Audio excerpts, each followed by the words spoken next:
Good morning, everyone, and welcome to all of you to the session of being expert in preposition. And आप जानते हैं कि आजकल मैं वर्ब से संबंधित preposition आपको बता रहा हूं। तो आज ये जो 4 वर्ड हैं, पहला फायर, वर्ब के रूप में इसका अर्थ होगा गोली चलाना, गोली चलाना। ऐसे गुस्सा भी अर्थ होता है, आग भी अर्थ होता है, लेकिन अभी मैं सिर्फ वर्ब से संबंधित प्रेपोजिशन बता रहा हूं। इम्प्रेस, छाप छोड़ना, यानी दिमाग पर प्रभाव डालना, किसी चीज का असर दिमाग पर छोड़ना, छाप छोड़ना कहलाता है। इंटरफेयर, हस्तक्षेप करना, एंड इंडल्ज, लिप्त होना या संलिप्त होना। तो ये चारों वर्ब्स फायर, इम्प्रेस, इंटरफेयर और इंडल्ज अलग अलग सिचुएशंस में अलग अलग प्रेपोजिशन लेते हैं। तो आइए सीखते हैं किसके स्थिति में कब क्या प्रेपोजिशन आप यूज करेंगे, कौन सी स्थिति होगी और प्रेपोजिशन क्या होगा, आप यहाँ सीखिए। फायर के बाद यदि पर्सन का जिक्र हो तो आप एट का प्रयोग करेंगे। फायर एट ए पर्सन, किसी व्यक्ति पर गोली चलाना। फायर अपॉन ए मॉब, यानी भीड़ पर गोली चलाना। इम्प्रेस समथिंग ऑन समबडी, यानी किसी चीज का प्रभाव किसी व्यक्ति के ऊपर डालना, यानी पहले समथिंग हो और बाद में समबडी हो। समबडी का मतलब पर्सन होता है, पर्सन हो तो आप ऑन का प्रयोग करें। पहले पर्सन हो बाद में समथिंग हो तो आप विद का प्रयोग करें। Impress a person with something, यानी किसी व्यक्ति को किसी चीज से प्रभावित करना। इंटरफेयर विथ ए पर्सन, यानी किसी व्यक्ति के साथ छेड़छाड़ करना, उसको टोकना, उसके काम में डिस्टरबेंस पैदा करना। Interfere with a person. Interfere in one's activity, यानी किसी के काम में, किसी की गतिविधि में हस्तक्षेप करना। इंडल्ज इन सम एक्टिविटी, किसी कार्य में लिप्त होना, संलिप्त होना।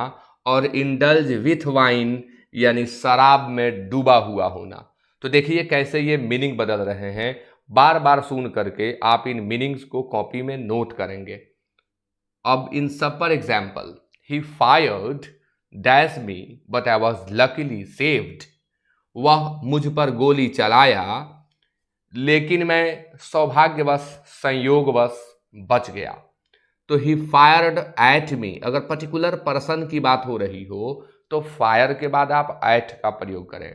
The police fire dash the mob, mob या क्राउड, भीड़ की बात हो रही हो तो फायर के बाद आप अपॉन का प्रयोग करें। यदि प्रेपोजिशन के ऑप्शन में अपॉन न हो तो आप ऑन का प्रयोग भी कर सकते हैं। ऐसा कई जगह होता है जहां ऑप्शन में अपॉन चाहिए लेकिन अपॉन नहीं है तो हम ऑन का प्रयोग कर देते हैं। She tried to impress her idea, ध्यान देंगे पहले आइडिया है यानी पहले थिंग है और बाद में पर्सन है, तो वह अपने आइडिया का प्रभाव मेरे ऊपर छोड़ना चाहिए, यानी मुझे प्रभावित करना चाहिए अपने आइडिया से। तो बाद में पर्सन है इसलिए ऑन होगा। और शी ट्राइड टू इम्प्रेस, कोशिश की वह इम्प्रेस करने की मुझे, वह मुझे इम्प्रेस करने की कोशिश की चीज से, तो अपने ऑफर से। तो यहाँ पर हम विद का प्रयोग करेंगे। विद स्पष्ट याद कर लेंगे आप। पहले अगर थिंग हो बाद में पर्सन हो तो आप ऑन का प्रयोग करें। पहले पर्सन हो बाद में थिंग हो तो आप विद का प्रयोग करें। बिल्कुल अलग अलग कॉन्सेप्ट है और सब आपको याद करना है।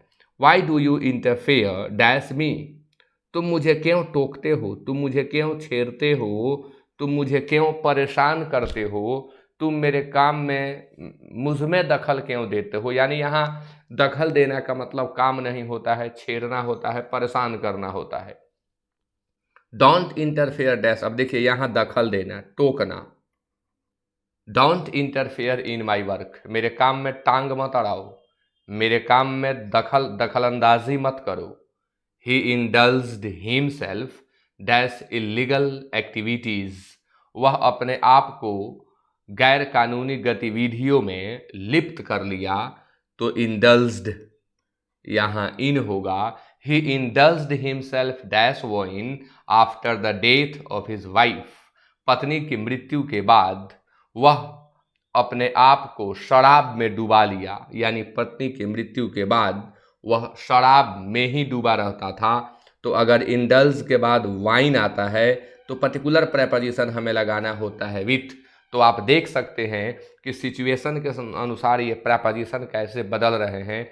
बारीकी से आप सभी इन्हें याद करें और आगे और अन्य लोगों तक यह वीडियो पहुंचे, इसके लिए आप शेयर जरूर करें। एवरीथिंग इज़ फ्री हियर, सब कुछ बिल्कुल फ्री है। तो आपको शेयर करने में क्या लगता है? आप किसी अपने को जरूर इसे शेयर करें। Okay, thank you very much for watching.